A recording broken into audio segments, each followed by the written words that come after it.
got a ticket here for $22. He goes, that includes $10 worth of food. So effectively, $12 to get in, $10 That's worth why of you got 44,000 people. Yeah. But what it meant was when I went to go and get me food at half time, a hot dog was like $7. So I got $10 to spend. That's $7. So you want to get something else. My beer was $11. So if I just gone for, do you know what I mean? So you then pay more on top of it. So I ended up getting those two. So I ended up spending $30 when the ticket was perhaps only $15 or something. And it's just them sorts of things. It's a bit smarter that just help people spend a bit more, enjoy it a bit more. And those are some of the lessons we could learn in league, I think. But anyway, yeah. Oh, definitely, yeah. So we'll move on to the game itself then. It finished, as we should all know by now, England 36, New Zealand 18. It was actually 12-10 to the Kiwis at half-time, despite all the Wayne Bennett interviews suggesting it was level at half-time. There was a positive, but maybe slightly below what we wanted to see, crowd of 19,320. We'll probably get onto that a little bit more after we go through the game reviews. Brian, do you want to start us off with the first match review from Alan Watt? Yeah, so Alan says, useful trial match. New Zealand provided similar opposition for the team before they play New Zealand during the International Rugby League season. A few thousand rattling in the stadium, so I hope the tally numbers make it worthwhile. Time to shorten the domestic season and expand a proper international season. Genghis Campbell, who was someone else who was there, said pleasantly surprised by Denver in general. The stadium had a great atmosphere. Would say about 2/3 of the crowd were American and loved the speed and physicality of the game. Must have pleased promoters no end. Nice little trophy presentation speech from Sean O'Loughlin. Big question is, who was the mysterious Super League pod jersey wearer on the light rail? Yeah. So that'll be Dave Knight. It was Dave Knight, yeah, absolutely. So we can reveal that. And then Dr. Bob Phillips says, creaky start as the team got used to playing in heat and height. Attack sped up nicely with a hard-working and gorgeous Ryan taking a proper winger's try. I think he dropped it, as well as about 400 metres out of kick returns. New Zealand still looks sparkly at times, but they need time and experience to be brilliant. Lee Whitnell said, great win. Overall, we coped with the conditions better and had an extra touch of quality. It's amazing how quickly my hatred for Jake Connor turns into love when he's being imperious in an England jersey. Loved his try. All the debutants did great, but Elliot Whitehead was the clear man of the match with champion moments all through the game. Isaac Luke is a great player, but his shit kickoffs and cunty hand stamps gave us control. Yeah. Oh, no doubt we'll get into that in a minute. And the kickoff. Carsten says, good game by the Pommies against a very inexperienced New Zealand side. Connor and Makinson showed that they're ready for this stage. Oh, and Isaac, Bully Luke is a fucking grub. David Lawrenson said, attendance 19,320, largest crowd to ever witness a rugby match, league or union, in Colorado, and it would have not fit into the soccer stadium. I think the official promoters kind of pushed that out, didn't they, there? It's only 18,061 capacity. David said, lots to improve on, but that crowd was higher than most World Cup games last year. Oh, and the actual game was okay too. Indeed it was, yeah. And David Pye says, I was worried early on, too many line breaks by New Zealand, and we looked more tired than them. But we stuck in there, and I felt we were a little fortunate to be only 2 points down at half-time. Then we stepped up in the second half. New Zealand contact was very good, but our outside backs did so much work taking us upfield. Energy levels were low for both teams, and our completion rate probably won us the game. Whitehead, man of the match. Yeah, Paul O'Brien, 76, said, shaky start to the game from England with the Kiwis looking strong. England came back well and scored some great tries. Connor and Whitehead were the standout players.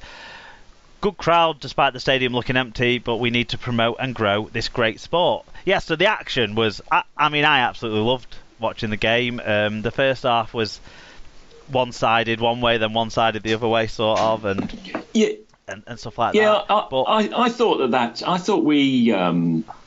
that their tries seemed to me to be coming against sort of run of play. They were sort of breaks, or they were things. The first try came from what would have been a great kick from Winnett when it would have been a 40-20, and it just ran the kick chase wasn't good enough, and they came back. I wonder if Did the pitch look like it had a curve on it or something? Did it have a camber to it that was kind of like rolling up there? Because it just always looked like it was going out. And what you mean? A bit like Bradford Bulls and Odsall with a sort of corners for Speedway. Maybe that's what they do. Do they think a bit of Speedway as well? Dave mentioned about it. He said he thought there was like maybe a little bit of a curve in the middle of the pitch. Yeah, there was. But they'd obviously done something, hadn't they, to extend the pitch? Because I saw some pictures that they've sort of cut it off now and have taken the pitch back. Because I read something that said an NFL pitch is 50 metres wide. That's right, yeah. So normally they have both of the groups of players would be between the stands. Yeah. Okay. Whereas our pitch went right out to the end, and the players were sat right up against the side where the bench was, probably to be in the shade as much as anything else. Yeah, you're right. Their two tries did kind of come. Yeah. A little bit against the run of play, especially their second try, the Wateni Zelezniak try. He was outstanding. Yeah, he was. Yeah. In that first 20 minutes or so, as was Essen Master. So the two players who scored the tries were definitely the two players who deserved it from the way that they'd played when they got the ball in hand. Yeah. But in between that, we had Tom Burgess's try, which I think was a little bit harshly ruled out, given it was sent up as a try. I saw it at the time. And like I was saying earlier about with the baseball, the screen there was a perfect screen, so you could really see it on the big screens there. And I was pretty confident. I was saying to the American next to him, I was explaining how it all works. I said, no, there'll be no problem. This will be a try. Then he comes at no try. He must have looked at me and thought, who's this dick? He don't know nothing. But when I watched it again on the telly since I've got back, and I still think that was a bit, particularly with it going up as a try. I don't think you saw enough there to go, no, it definitely wasn't. How can you be absolutely certain that the point of the ball didn't touch the white line a little bit even before he fumbled it as well, is what I sort of thought. And even when he fumbled it, how can you be sure he didn't regather it? Because he certainly caught it again. Yeah. But whether it was on the floor already by the time he caught it again. But anyway, such is life. It didn't really make much of a difference, because then we had a bit of a stroke of luck potentially on Ryan Hall's try, where his fingertips grew that little bit longer that they needed to be in the Four Nations those some years ago. Yeah. And but it was classic Ryan Hall, kind of. Even though there was the question mark about whether he did quite ground it, it underlined exactly why, and then. He underlined and then his stats as well for the carries and that Dr. Bob mentioned, that sort of stuff. It underlined why he was picked for this side, despite people perceiving him to be out of form, because he's not banging in the tries and he's playing for a mid-table team. Yeah.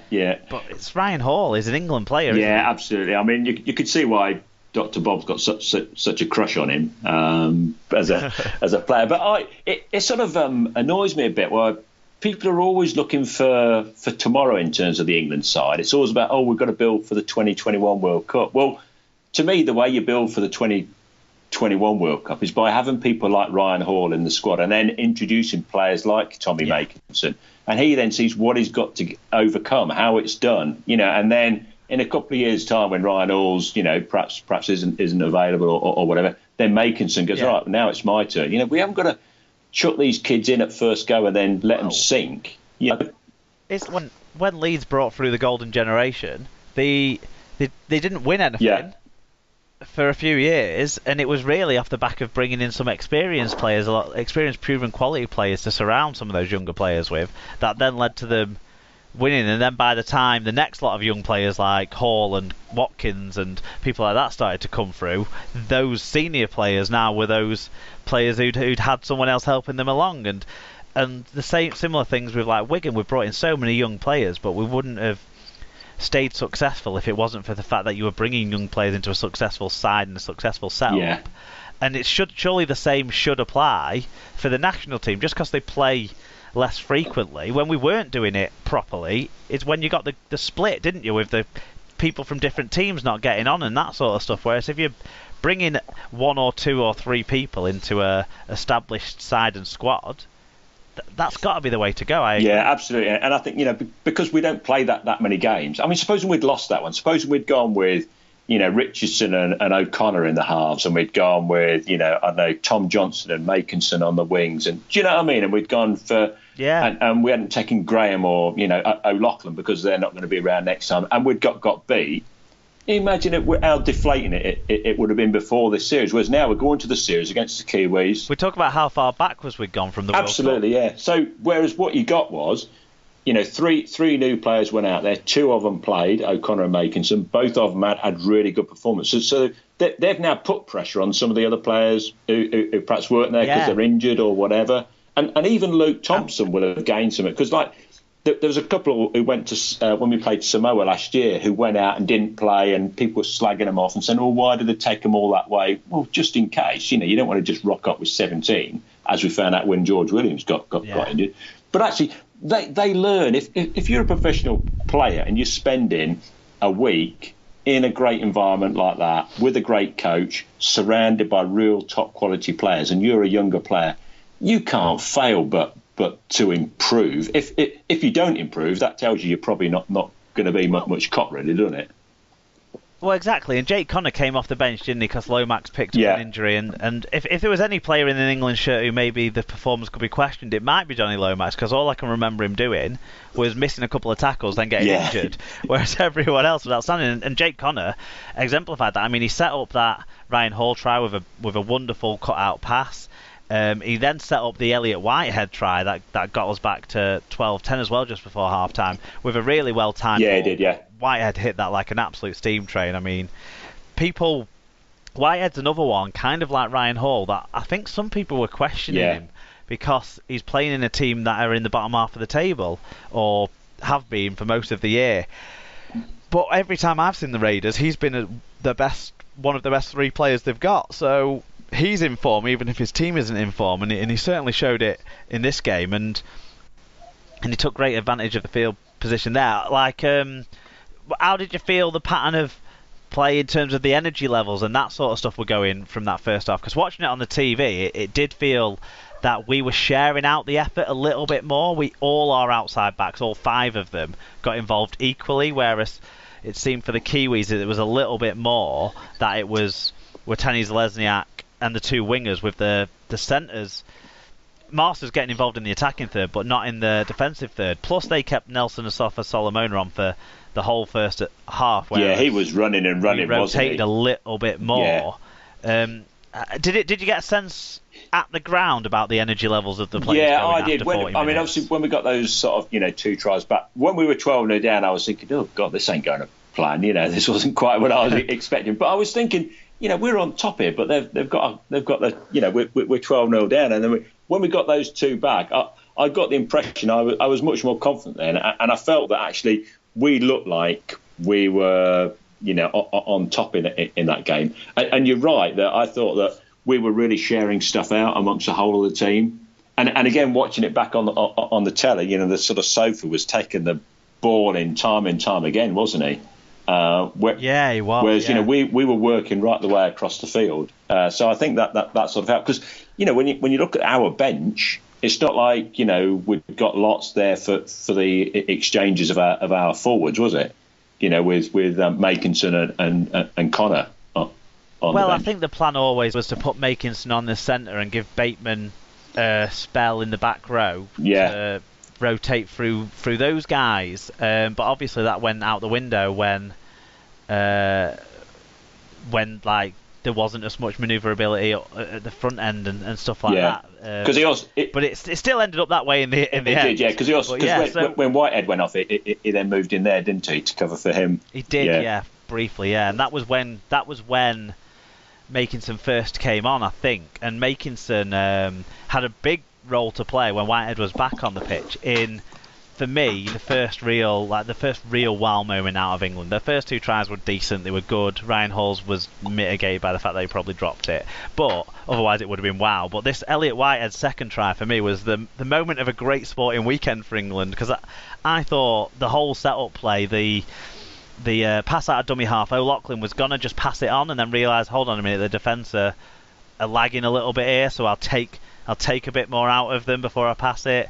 Then the perfectly timed kick, the great chase and pass inside in one sort of pick up and pass movement by Tommy Makinson was outstanding centre play from a guy who we know is a winger predominantly, and he took a real hit for his cause. I don't know how the fans in the stadium reacted to that, but I'm pretty sure the Americans were loving it because they replayed it about 7,000 times on the TV footage. And then Whitehead in support, like he's really good at doing that. To me was a wow moment. Yeah, I thought that was brilliant, and I think it's really interesting about Makinson with him playing in the centres. I think that sort of shows a bit of Wayne Bennett's philosophy there. You know that